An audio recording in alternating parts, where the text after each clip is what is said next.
So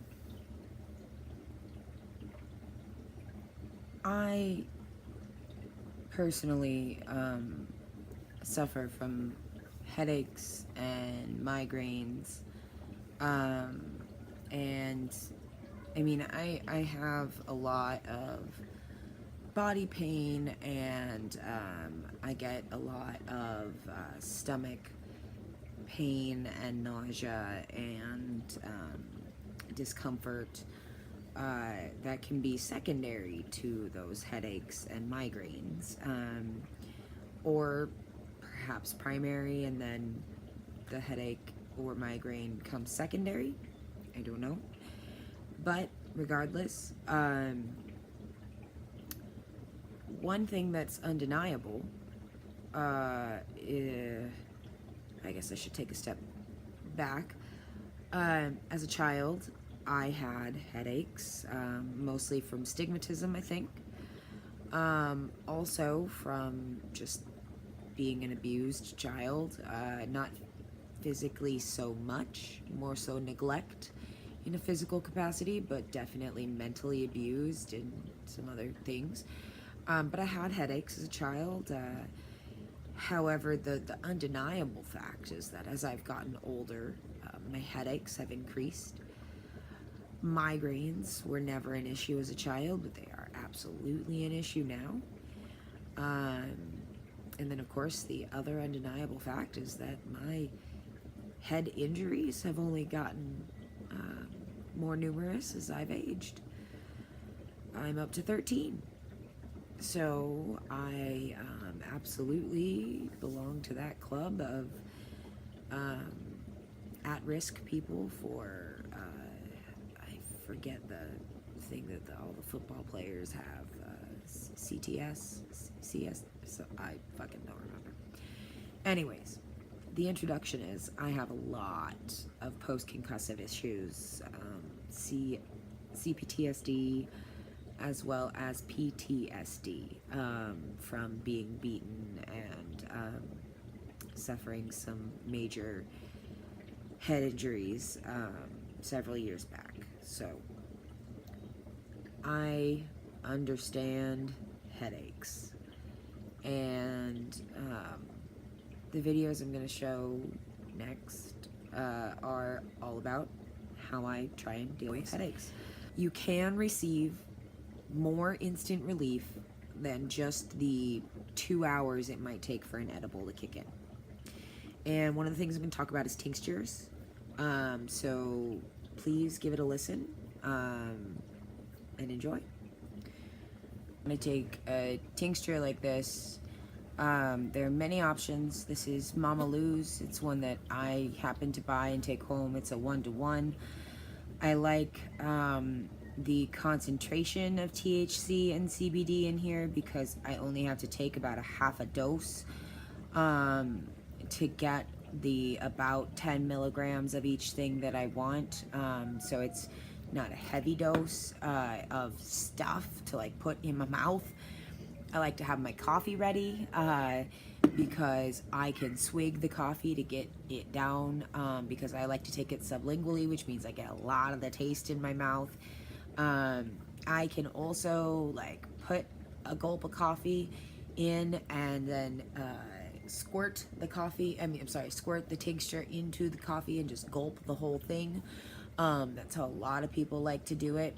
You could take a little Dixie cup, fill it with the liquid, squirt the amount of medicine in there, and gulp that small little Dixie cup amount.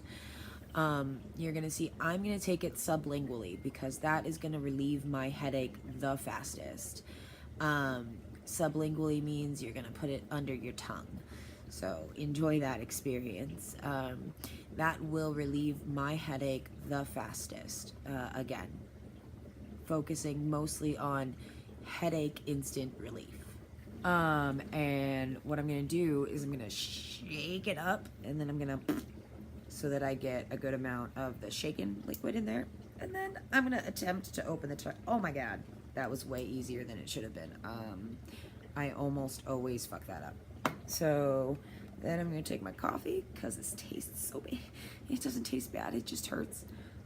warning. And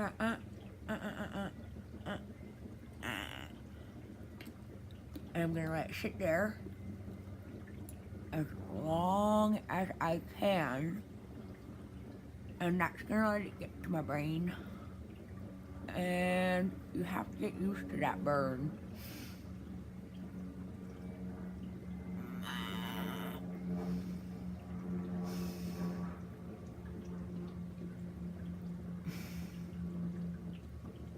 It's not pleasant.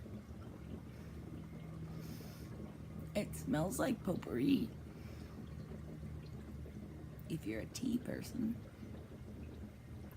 And you just kind of let it sit there till the burn goes away.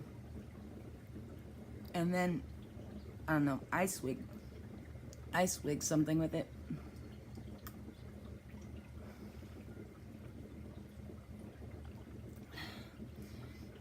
I'm the kind of person that likes floral flavors with my coffee. So maybe I'm weird that I can swig coffee with that, but like ginger soda is a really good option for things that have floral spices, because ginger really covers that. But that's a tincture. When you do take it sublingually, it streamlines it straight to your brain so that it doesn't have to go into your belly and through your liver and take that whole path like you would take, like the drug would take with a standard edible. Clearly I did have to like swig some of it, so some of it will still take that route. However, like we were talking about with headaches, when you want something to relieve a headache, you're looking for something to take effect in a faster time frame, so that can really assist in putting that straight into your brain, and helping with that headache. But a headache can turn into a migraine really fast, so you've just got to keep it down. And so some of that is a constant maintenance of body pain. Can't let the neck pain strain too much. I was just counseling someone, big word. Big word for just lending some friendly advice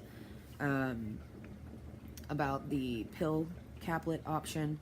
So sometimes you are in the middle of something and you can't smoke, you can't go somewhere, you can't get away, you cannot get out of the public eye.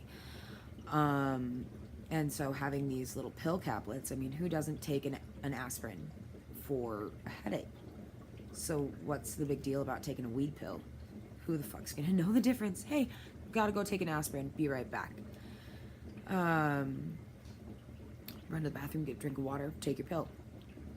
So at this point, they manufacture these pills that have RSO or CO2 extract, or you can make at home yourself with something like going this. Was pills, and the whole point was it's a tincture and you can put it in a friggin' pill. And what I haven't found as a bud tender is what some people might call CBD oil or a tincture in a or THC oil or tincture or whatever ratio or whatnot that you are looking for in a pill. I've found RSO, I found CO2 extract, but I haven't found the tincture. Sorry, some sort of little pew. But I haven't found the tincture or what some people are comfortable calling oil. So what I'm trying to say is that you can take the DIY, the do-it-yourself approach, and make your own pills with this stuff, because it's not illegal to go and buy pills. Caplets. Make it yourself caplets at like a GNC or your local pharmacological store. The only problem is that the pills will be fairly short-lived if they're gelatin, so you kind of have to be careful about what you buy. You might be better off ordering it online. And if you're sensitive to what typically goes into a caplet or pill that you pop and ingest, then you're going to want to take some time to research what kind of thing you get to put this stuff in. The Mama Lou's that I just took, clearly I said it had a burn to it, so it's got alcohol in it, so it's going to cut through a lot of the gel caps or typical caplets that I can get at any basic store. However, there are some brands that make this stuff from coconut oil.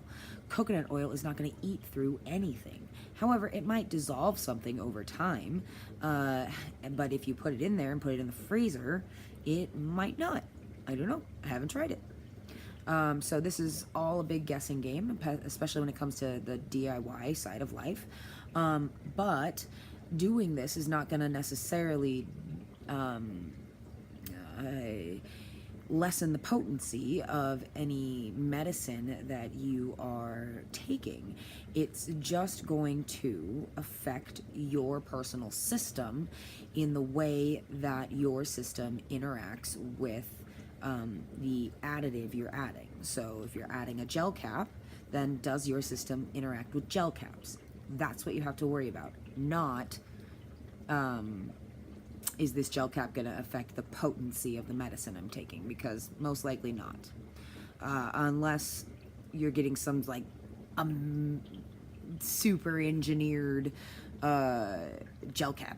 Like, I mean, be aware that the fancier the caplet you get, the more engineered the caplet you get, the more likely it may interact with whatever kind of medicine you have.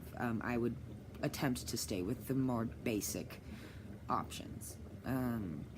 There's a phrase, keep it simple, stupid. I forget what the an acronym is, or whatever that. I'm babbling. I'm gonna cut it here. Anyways, enjoy, guys.